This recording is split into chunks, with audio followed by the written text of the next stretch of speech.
Hi, it's Jamie, Progressive #1, #2 employee. Leave a message at the... Hey, Jamie, it's me, Jamie. This is your daily pep talk. I know it's been rough going ever since people found out about your a cappella group, Mad Harmony, but you will bounce back. I mean, you're the guy always helping people find coverage options with the Name Your Price tool. It should be you giving me the pep talk. Now get out there, hit that high note, and take Mad Harmony all the way to nationals this year! Sorry, it's pitchy. Progressive Casualty Insurance Company and Affiliates. Price and coverage match limited by state law. Good evening, fight fans. This is a Radulich and Broadcasting Network premier special podcast, a super podcast, if you will. This is the long, strange trip through the history of heavyweight boxing. I'm Mark Radulich.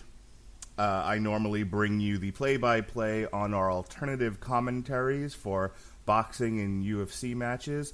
Also the host of a number of the podcasts here, and some people call me the patriarch of the Radulich and Broadcasting family. What we're doing here is something a little fascinating, a little special. I was asked by one of the friends of our network here to do sort of a historical perspective on a subject matter that is near and dear to my heart, heavyweight combat sports, specifically the history of heavyweight boxing champions.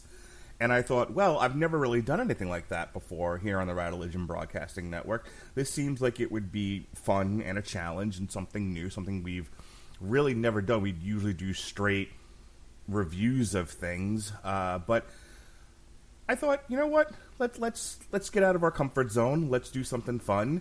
And more than that, then I can hold it over Pat Mullin's head and make him do things and cover fights that he doesn't necessarily want to do, because I can hold this over his head. He say, I did your thing. You owe me one. So here he is, forever indebted to me, the punchy pugilist, my professor of combat sports. Ladies and gentlemen, Pat Mullin, how do you do, sir? I've done 2 Deontay Wilder fights. I'd say I've earned this already. Oh, I'm indebted to you? Is that how this works? I think so. All right, Pat. Pat, you did bring this to me. You said this was something that you would do, that you were somewhat passionate about. So just talk to me about it. When did this pop into your mind? What made you decide you wanted to spend some of your free time examining the late great history of championship heavyweight boxing? Well, as I already mentioned, you made me cover some Deontay Wilder fights. And, you know, the fact that there are people in this world who look at Deontay Wilder and recognize him as a heavyweight champion, that's kind of depressing because he sucks. You know, he throws a big right hand that is capable of knocking out anybody it lands on, except for apparently Tyson Fury. But he's not a good fighter in any sense of the word. He's not. And knowing that he carries something that people recognize as a heavyweight championship kind of makes you long for the days of guys who really could go. And the thing with the heavyweight champion of the world is that, especially when there was one heavyweight champion of the world, is that guy was looked at as no matter what, there may be someone bigger, there may be someone stronger, there may be someone faster. That guy can take anybody on the planet at any given time. And that's the thing that I think is missing, at least in having guys like him as heavyweight champion. And so I thought it would be fun to go back and look at some of the guys from the past who carried this title, the good, the bad, and the ugly, and just kind of go through and see them. And, you know, I know you love your big boys, and we'll get to see some of them that you probably haven't seen much of if you have heard of them. I definitely am aware of some of these guys. How much of their fights I've actually watched remains to be seen.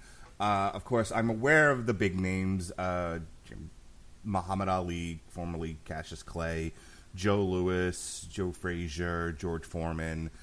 I grew up in the age of Mike Tyson. I was a little kid when he was the Phenom, and he was knocking people out so fast that HBO had to fill the remaining airtime they had with a lot of nonsense, because because they didn't have anything. They expected the fight to go an hour, and it was over in 30 seconds. Tyson, when he was going through his initial run, and he was a superstar and a cultural icon, was one of probably I was like a teen idol for me. This is going to sound kind of funny for people, but like I didn't necessarily gravitate towards actors or musicians. I gravitated towards wrestlers and Mike Tyson. These are the people I looked up to and I wanted to be. Which might sound funny considering how life turned out, but so when I was a little kid and I looked at, when I see stars, who am I looking for? It was the Ultimate Warrior, I know, and there was Mike Tyson. But aside from that, I was aware of his loss to Buster Douglas in Japan. I was aware of Evander Holyfield. I was aware of Tommy Morrison just because he was in Rocky V. So yeah, it's always kind of been there, sort of in my orbit. But what's fascinating about this for me is, for somebody who does love his big boys, and again, I already had sort of a fetish / fascination for big, bulky, muscular wrestlers, which bleeds into my enjoyment of heavyweight boxers, even though they're not nearly as bulky most of the time, is getting to see the evolution of the sport. And that's part of what we're doing here. So I'm going to pitch it back to you, Pat, and tell the people how we're going to break this down, because this is going to be episodic. And what are we talking about tonight? So tonight we're talking about kind of the origin of the gloved heavyweight championship of the world under the rules we've come to know as the Marquess of Queensberry rules, which evolved out of London prize ring rules, which were around during the Bare-Knuckle days. So we're going to talk about the first few heavyweight champions to hold that prestigious honor. And we're going to really spend more time on one particular guy because of the availability of footage than the others.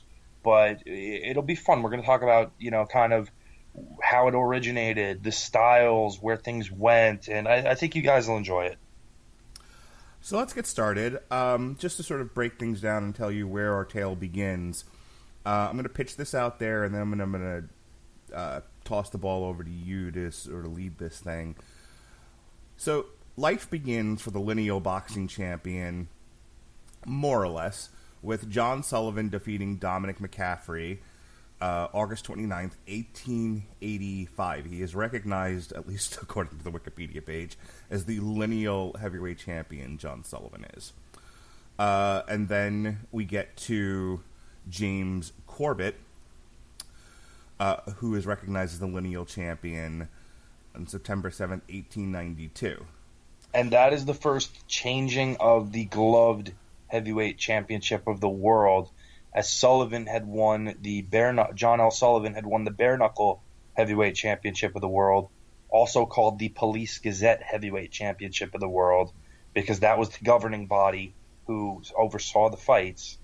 And Corbett and Sullivan had the first gloved title change in their fight.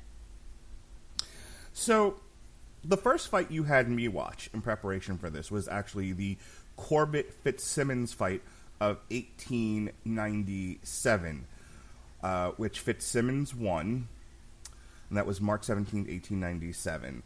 And there's only about 2.5 minutes-ish of footage of this fight. But one of the things that jumps out at me as I watched it was the style and the stance that the two fighters adopted. One, they don't really keep their hands up. They're kind of at the belt line or they're at their sides. Also, they're doing kind of a leaning back stance. When you look at fighters today, at least the little bit that I've trained, it's always sort of make yourself thin, one foot forward, 1 foot back. These guys, and then, square, not square, but shift your shoulders one in front of the other, make yourself a thinner target. One of the things that I noticed was how both of these guys, either stood straight up or was leaning back. So talk to me about the late 1800s early style of boxing that you can see in the Corbett Fitzsimmons fight. So going back, these were guys who had started in the bare-knuckle era. And the bare-knuckle era, like, there are people who romanticize it and talk about how great, and how tough these guys were. They fought 75 rounds in the pouring rain. Yeah, but they hardly threw 75 punches. Right. A lot of those fights were posturing, for lack of a better way, because it's not truly feinting, but feinting punches to try to get an opening. A lot of clinching and Greco-Roman style grappling, where they were allowed to grab each other above the waist and throw each other.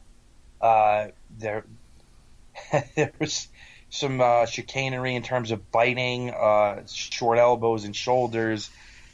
It would be a very unappealing, almost MMA stand-up alone fight, as the only rules were you couldn't bite, you couldn't thumb in the eye, you couldn't strike below the waist, and you couldn't strike someone when they were on the ground. And putting someone on the ground, whether it was by a punch or a throw, that was the end of a round. So it wasn't a high activity level.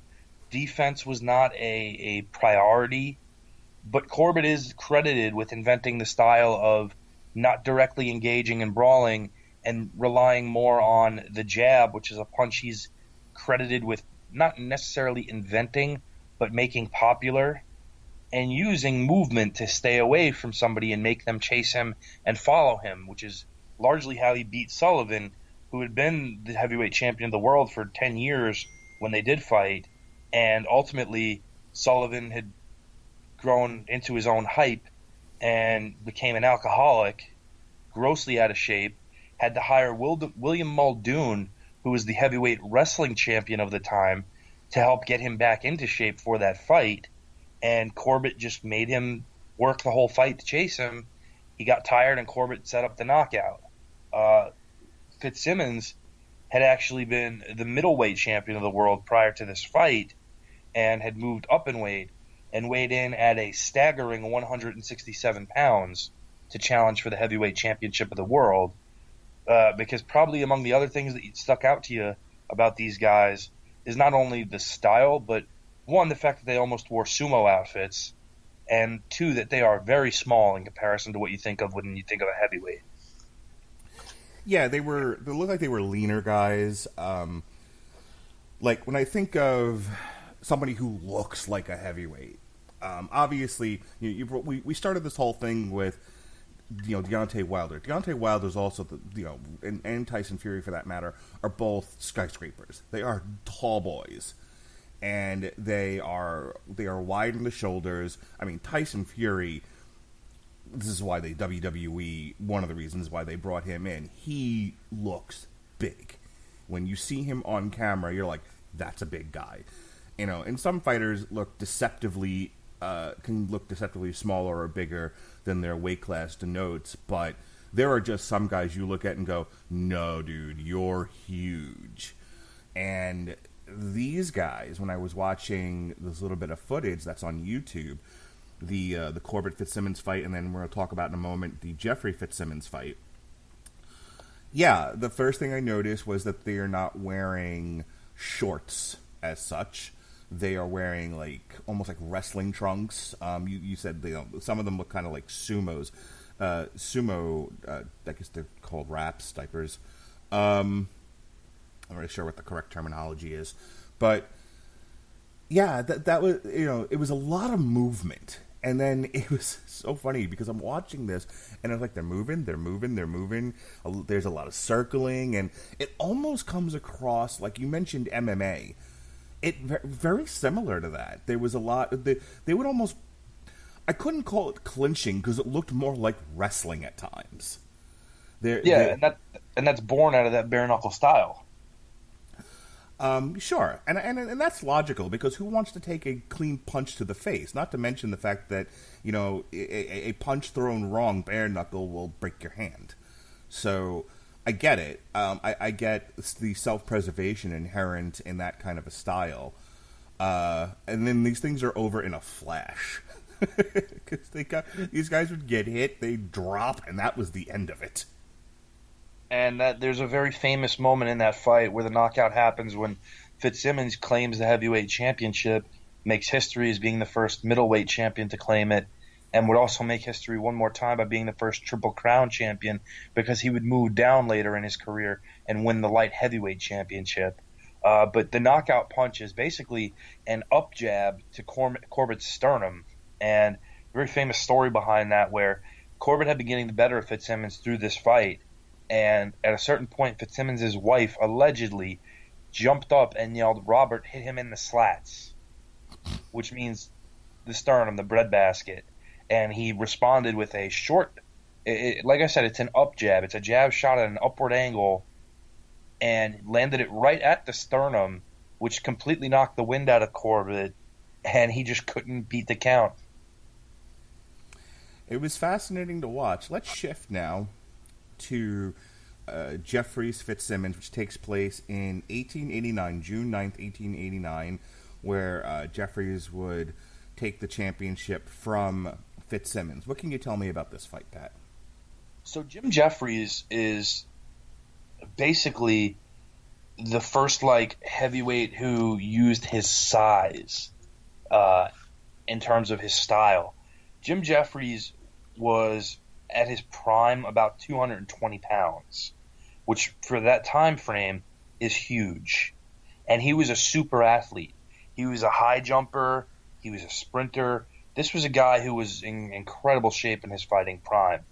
And he, before boxing, was a Boilermaker, which is why he was known as the Boilermaker as a fighter. Kind of a cool nickname, actually. But so Jeffries started as a teenager in terms of fighting. He was real good early on, and he kind of was the first, like I said, power fighter as a heavyweight, where he was able to get guys into exchanges and drop them with power shots, hooks, uppercuts, and Fitzsimmons was no exception. He got in there. Jeffries is one of the first guys who used a more modern style of fighting, and he was one of the first guys who, believe it or not, filmed recreations of his fights because there were no portions of his actual fights filmed until his comeback from retirement. Jeffries actually retired as heavyweight champion of the world undefeated. He was 19-0-2, and the retired as heavyweight champion first guy to do it because there was nobody left at the time, because at the time they drew the color line, which we'll get to a little more detail, which meant that black fighters were not allowed to fight for the heavyweight championship of the world. He had one fight against a black fighter prior to winning the heavyweight championship. It was Peter Jackson, who was the Terror of the Barbados, who had gone 61 rounds with Jim Corbett. Jeffries had actually knocked him out. And it wasn't that Jeffries didn't want to fight black fighters, but that was just the standard of the time. Sure. So what we're getting to here is the real good stuff here, but there's an interim where James Jeffries will relinquish the title in May 13th of 1905 to promote a new fight between two contenders who will become the lineal heavyweight champion on July 3rd, 1905, which is Marvin Hart versus Jack Root. Now, this wasn't part of my homework assignment. Do you have any insight into the Hart-Root fight? Anything? So there were two fights that took place. One was Marvin Hart and Jack Root. The other fight actually involved a Canadian fighter named Tommy Burns. And there were two separate thought processes as far as who was the real heavyweight champion upon Jeffries retiring.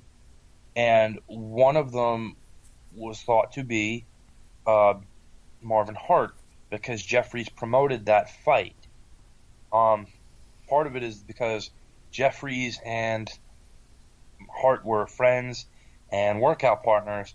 The other fight actually happened against Jack Twin Sullivan for Tommy to be recognized as heavyweight champion. And there were two distinct paths. One was that, and one was Marvin Hart. So naturally, they matched them together. And Tommy wound up knocking out Marvin Hart to be recognized as the undisputed heavyweight champion of the world, becoming the first Canadian to do it, and becoming the shortest heavyweight champion in history at 5'7". Wow. That gives me hope, Pat. At 5'7", he became heavyweight champion. Maybe I can get in there with Deontay Wilder. What do you think? You know what? If you had said Anthony Joshua or Andy Ruiz, I'd call you crazy. Wilder, just don't get hit with the right hand. There you go. Just duck that right hand. They'll be all right. This leads to... once we get through the Marvin Hart and Tommy Burns reigns, we get to December 26th, 1908. And this is really where our story starts to take off here. This is the story of one of the great heavyweight fighters of all time, Jack Johnson. So tell us, going into this 1908 fight and the beginning of his really interesting and storied reign, what do we know about Jack Johnson? Jack Johnson is the Galveston Giant from Galveston, Texas. He had, like so many other black fighters, for a long time only been able to fight a majority of fighters who were black. They made them fight each other. And so they came up with what was often referred to as the colored or Negro heavyweight championship of the world to kind of satiate those guys, being that they couldn't fight for the actual lineal heavyweight championship of the world. So Johnson and another group of guys like Sam McVeigh, Sam Langford, young Peter Jackson, Joe Jeanette, these were very good, very tough fighters who fought each other upwards of 10 times apiece because they couldn't fight anybody else. And the two guys at the head of that class were Johnson and Langford. And it's funny, too, because Johnson actually did not get the better of Langford, and that's why he got the opportunity to fight for the title, because they felt Langford was the bigger threat. And Johnson had fought some of the old white holdovers from the Bare-Knuckle era. He fought Joe Kowinski. He did eventually fight, Marvin Hart, who actually did score a win over him, but it was disputed and thought to be a racially motivated decision. He fought Bob Fitzsimmons, who, of course, we just covered. So he was able to get in there with some of the white fighters of the era eventually, and then did become heavyweight champion. But in order to do it, he had to go all the way to Australia to fight for the title because they wouldn't let him do it in the United States. So he had to fight Tommy Burns in Australia. It was called a points decision, a newspaper decision, but they actually cut the camera off during the end of that fight, which I think you saw. Yes. Because they didn't want to film Burns being knocked out by a black fighter. And it's important to realize this is, the early 1900s, where I think on the verge of World War I at this point.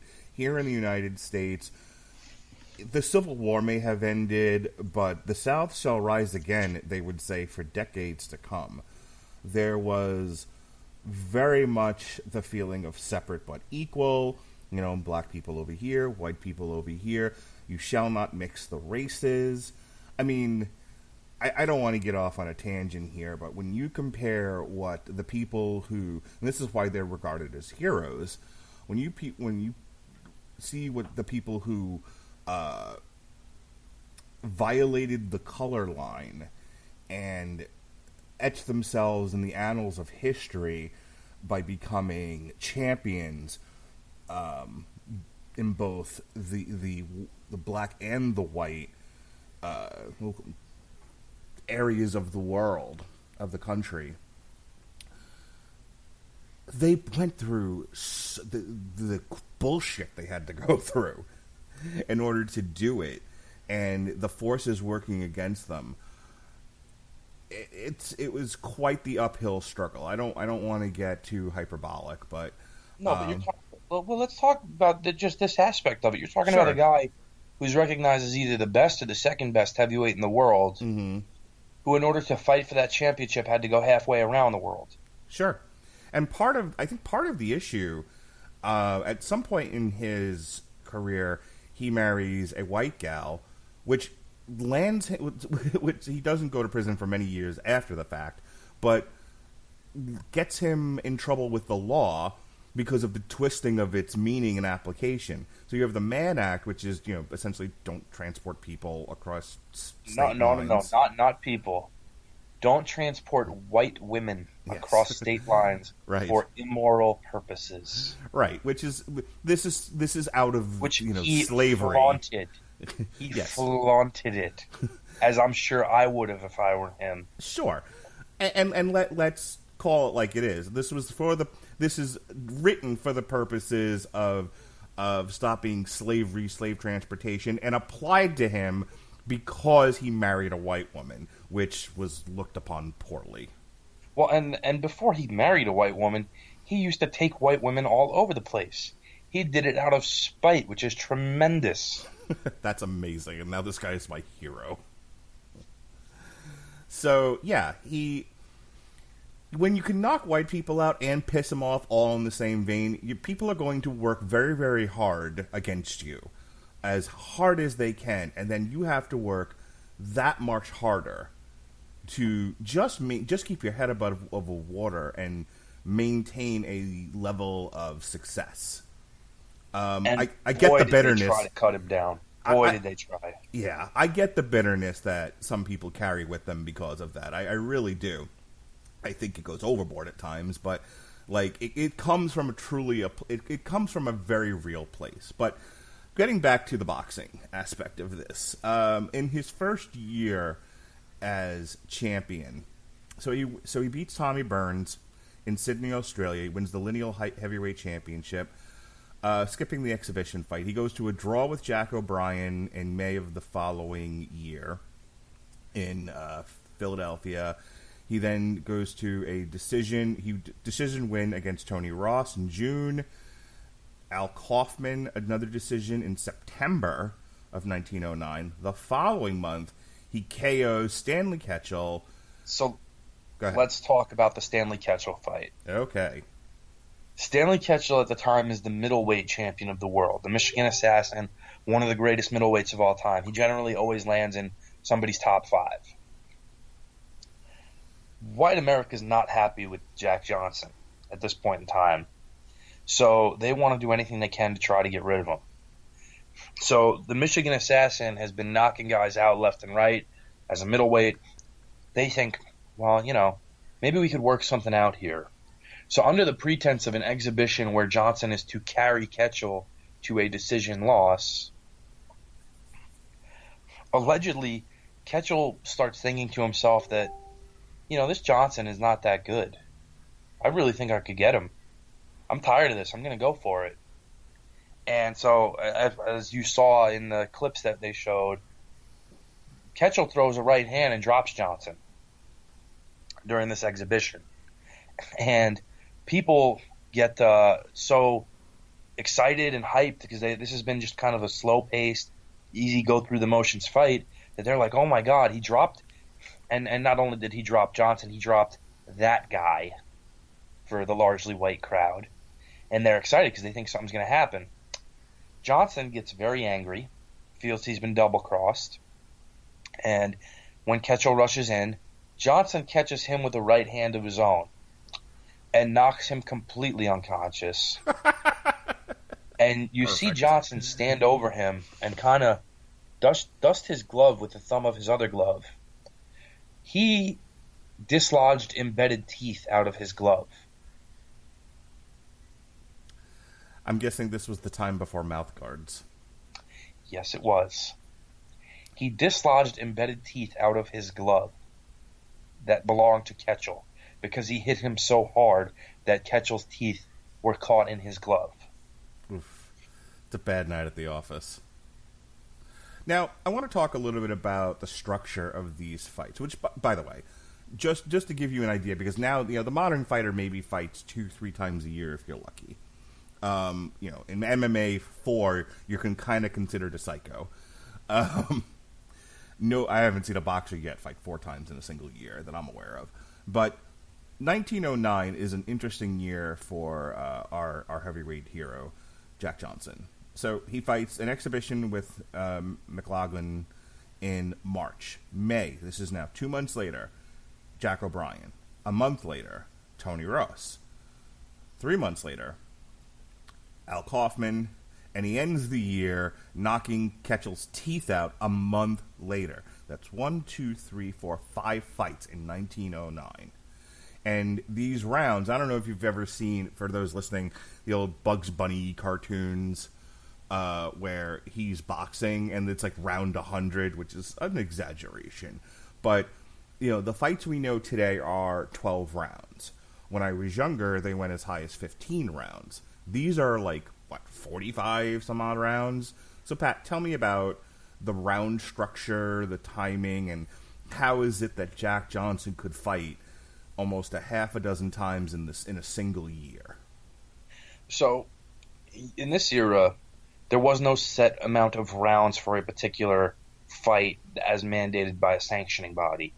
Whereas, you grew up at the tail end of the 15-round era into the 12-round era, as those were the caps on rounds, or they had to take that many rounds to have a fight. That doesn't really get established as far as a true round limit until the 1930s. Prior to that, again, as you mentioned, fights could be scheduled up to 50 rounds, sometimes more, sometimes less. And we'll see later on, there are going to be heavyweight championship fights that are scheduled for 10 rounds.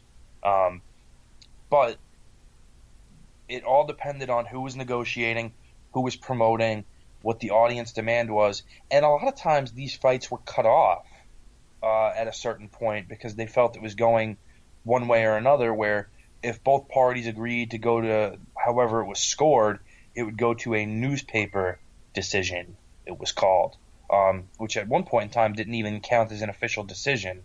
It wouldn't count against your record or for your record, but they would score it that way. And, it's kind of one of those things where it was an act of self-preservation in those days to go to those decisions, because the ultimate goal was still to get the fight to a finish. So, a round is, at this point, 3 minutes still, with 1 minute intervals? Yes. Okay. Yes. So that's 1909. Where, again, he fought like a crazy person, had all of these different fights. The rounds for these, and this is an interesting little tidbit here. Let's go back to where it was. There we go. So the exhibition with McLaughlin is 6 rounds. Jack O'Brien draws in 6 rounds. Tony Ross, a 6-round decision.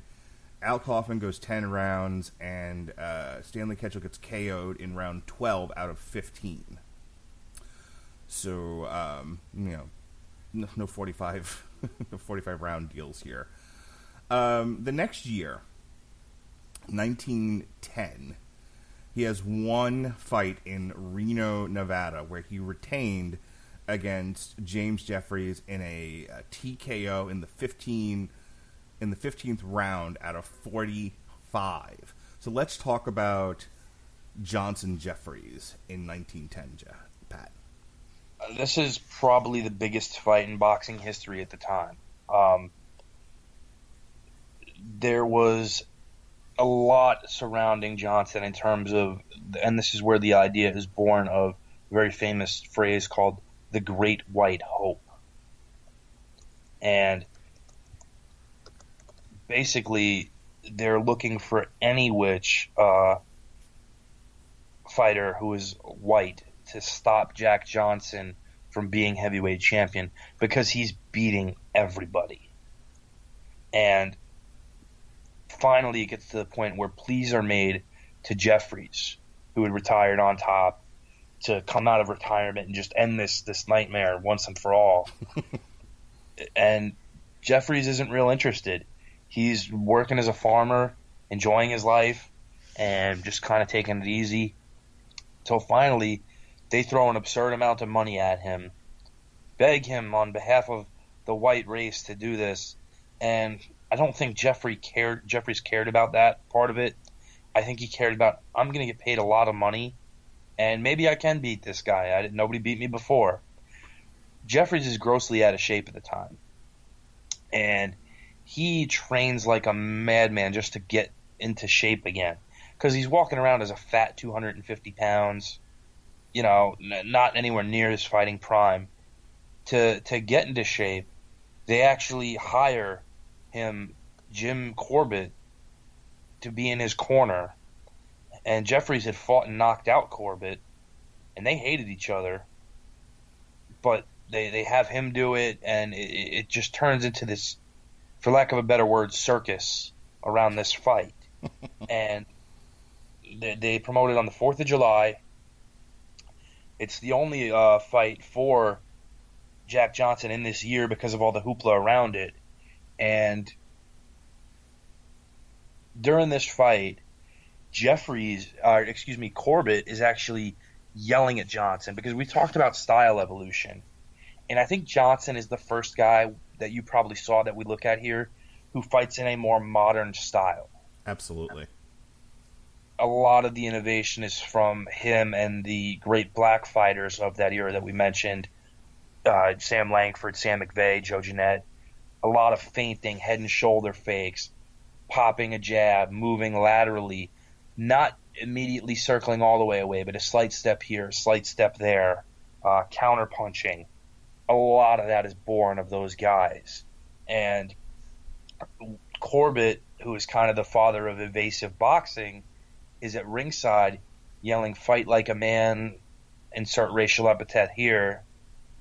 And Johnson is taunting him back, saying, "I'm just doing like you used to do, Mr. Jim."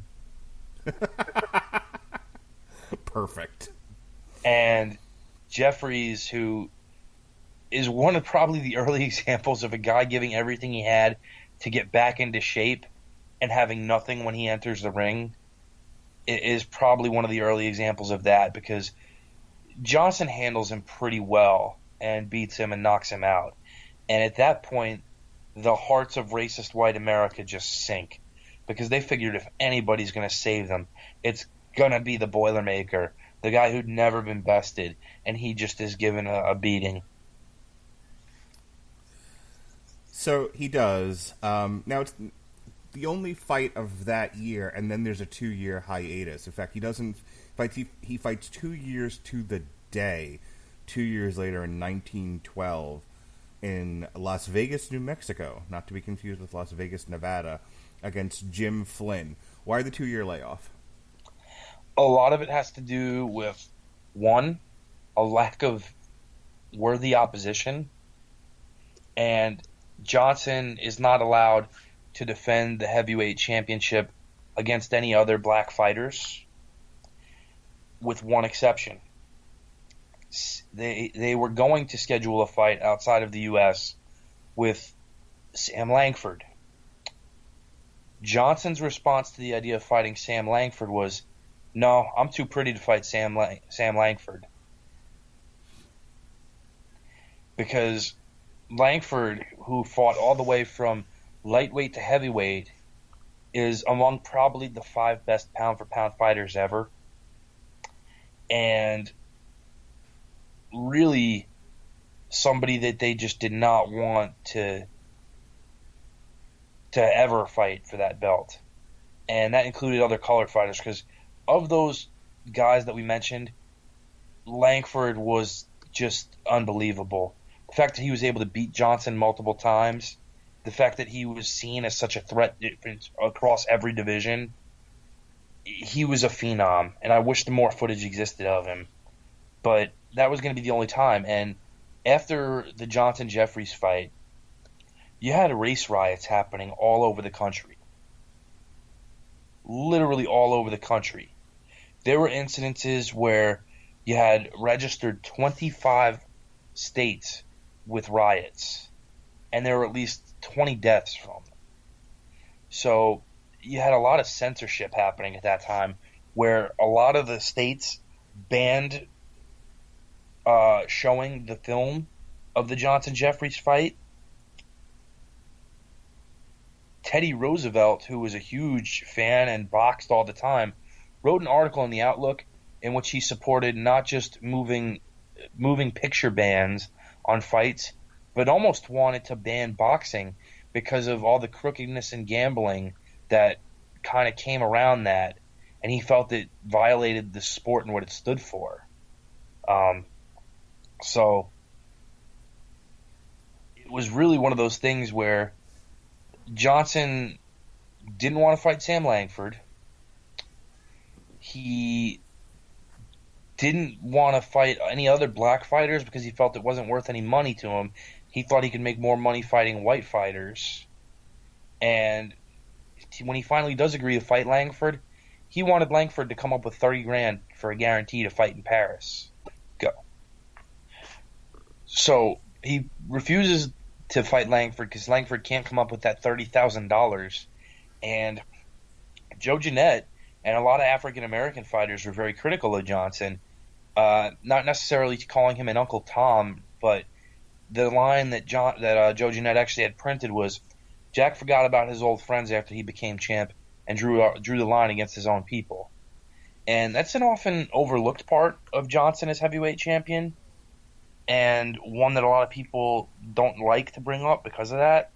Psychologically, when you're the black guy giving it to the white race, the way Johnson was, not to mention the gimmickry, for lack of a better word, of being the black champion, I don't fault him for being loath to give that up.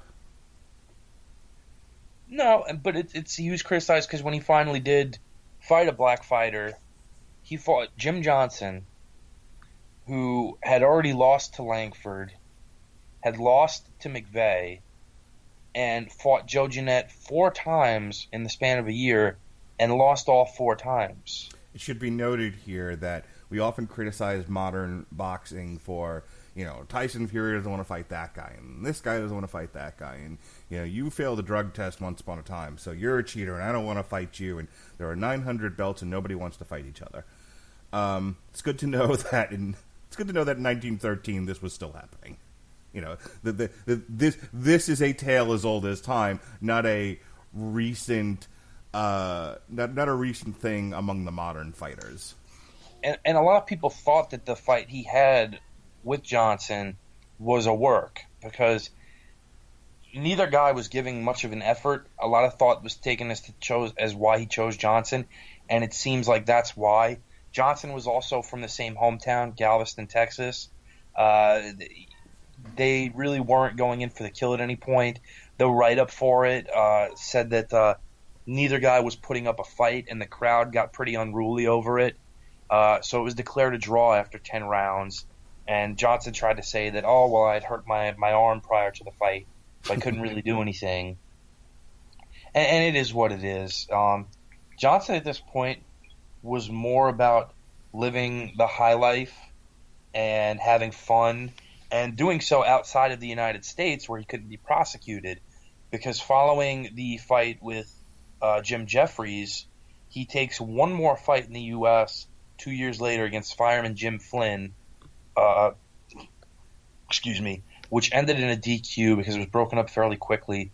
But every fight he has after that is outside of the U.S. because of the prosecution of the Mann Act. Yes, he becomes he leaves the U.S. As you will want to do when you are being unjustly prosecuted. He does this to escape a prison sentence, obviously, and he becomes an international terror. He retains the lineal heavyweight champion in the draw against Jim Johnson in Paris, France. He retained the lineal heavyweight champion in a 20-round decision in Paris, France against Frank Moran. And then he'll go on to have one more fight in December 15th of 1914 in Buenos Aires, Argentina, where he has a 3rd-round KO over Jack Murray. And then disaster struck, Pat. Havana, Cuba, April 5th, 1915. Casey strikes out. Jack Johnson is KO'd in 26 of 45 rounds by Jess Willard. Say it isn't true, Pat. Well, it is so, but there's a lot of question as to the validity of it. Jess Willard is a giant at the time. Johnson's name was the Galveston Giant because he stood 6'3" and was 220 pounds of muscle. Jess Willard is 6'6" and a half, 6'7", which is unfathomable at the time. He is a legitimate giant. They initially called him the Potawatomi Giant, which is the odd-named town he's from in Kansas. But this was a big boy. And he's fought some of the names of the time, but at the time he fights Johnson, a lot of his opposition is nondescript, with very few exceptions. He had fought Gunboat Smith, who was a popular fighter at the time, and lost a decision to him. And other than that, you're looking at names on his resume, and nobody's really standing out as one of the elite fighters of the time. So why he gets this fight is largely due to the fact that he's very, very big. And that's really the long and short of it, now no pun intended. The fight takes place in Havana, Cuba, and there's a lot of theories about this. Probably one of the more conspiracy-laden results in any fight you'll ever hear of. Johnson is very clearly a superior fighter to Willard. They're fighting outdoors in the summer in Havana, Cuba. Not exactly the easiest place to do that. There's this thing called heat stroke and dehydration that can happen very easily. Johnson is not in tip-top shape at the time. And he's fighting a guy who is, regardless of talent level, 6'6", 6'7", very big and very strong. They're into the 26th round. At a certain point, Willard lands a right hand, and Johnson goes down and is counted out. While on the ground, Johnson's glove is over his face, which he claimed, and people pointed out before he claimed, that they felt he was shielding his eyes from the sun. That he took a dive in order to make an agreement with the authorities about getting relieved of some of his legal issues in the United States by virtue of being willing to drop the heavyweight championship. If I remember correctly from the ESPN documentary, there are two things going on here. I think it's one, I think the agreement is take the dive, here's the money, and if you come back to the States, you'll do kind of a hand slap sentence just to say you did it, and you can move on with your life, and we'll just put this whole mess behind us. The second thing, if I'm remembering correctly, the second thing of note, which alluded to the fix being in, was his wife disappears allegedly with the sack of cash prior to this round. Yes. Yes to both. So, he loses by KO, whether it be authentic or fixed. And then, again, as I said before, proceeds to fight overseas for a period of 10 years in Spain and Mexico, largely. He would return to the States in 1920, November to be specific, in Kansas, Leavenworth, Kansas, famous for the prison. And he would have two fights on November 25th. I'm guessing this was like a tournament or something. You want to give me a detail on that? There's not a lot to it.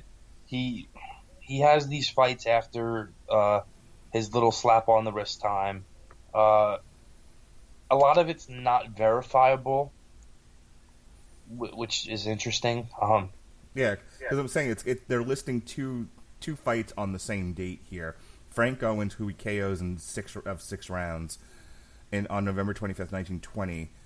in Leavenworth, Kansas, and then on the same day in the same place, he goes to a 4-round decision against good old Topeka Jack Thomas Johnson. Yeah, so a lot of what Johnson did after this fight, he had what are technically recognized as professional fights until he was 60 years old in 1938. They basically made the claim that any of his fights after he turned 40 can't be counted on his actual record. He was in what used to be called cellar fighting, which we also know and maybe is more familiar to you as cash fighting, where it's private audience fights for cash. Yes. That are, underground. They do actually have photos of one of these fights. I've tried to find them. I haven't seen them in years. But a lot of these fights are either exhibitions, cash fights, stuff like that that's very unverifiable based on record keeping at the time. And it's one of those things where it just adds to his legend, I feel. So after that, he has 2 more fights in Kansas in 1921, both in April and May. He will go on to continue to win 4 more fights after that. He'll KO Farmer Lodge. I love some of these names, by the way. Farmer Lodge, whose real name was Walter Fakesky, in Havana, Cuba. A few weeks later, he'll decision Jack Thompson. In Canada, February 22nd, 1924, he'll go to a decision with Homer Smith. And finally, his last win for a little while, will be against Pat Lester, who he'll decision in 15 rounds in Mexico, May 2nd, 1926. And then he hits a skid, Pat. He hits a skid of 6 losses right in a row. He's TKO'd by Bob Lawson, decisioned by Battling Norfolk, who, if I have a third child, I'm naming Battling. He'll have another decision loss in Oklahoma to Brad Simmons. Here's a name I hear bandied about hither and thither. Bearcat Wright. Could we just Not take that Bearcat Wright. Ah, damn it. Bearcat Wright's a wrestler, isn't he? Yes, he was a wrestler and manager, but it's not the same guy. God, there are 2 Bearcat Wrights running around in the years of antiquity? What the hell, man? Well, the Bearcat Wright you're thinking of came much later. Okay. So, yes, he will lose in a KO to the second best name on this list, Bearcat Wright. You haven't gotten all the way yet. April 6th, 1928 in Topeka, Kansas.